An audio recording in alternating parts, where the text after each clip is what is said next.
ఒక్క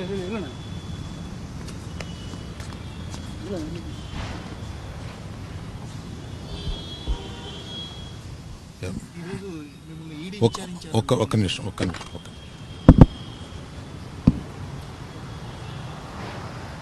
ఈరోజు కాదు, నిన్న నేను 2017లో ఓ ప్రాపర్టీ కొన్నాను.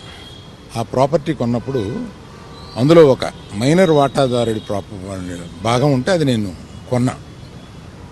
కొన్న తర్వాత అతను ఈడీ ప్రాబ్లం ఏదో ఉంది, అతను బ్యాంకు లోను తీసుకుని అది ఏదో కట్టలేదు, దాని మీద అతనికి ఈడీ ఎంక్వైరీ ఉంది.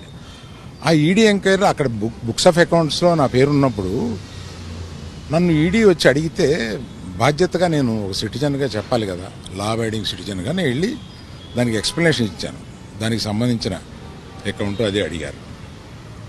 అంతే తప్పితే దీన్ని మీడియాలో ప్రపోర్షనేట్గా కొంచెం పెద్దది చేసి చెప్పటం, వారు ఏదో ఒక ఎంక్వైరీ అడిగారు, నేను వెళ్ళి చెప్పొచ్చాను. ఇంతకు తప్పితే నేను చెప్పేది ఏమీ లేదు.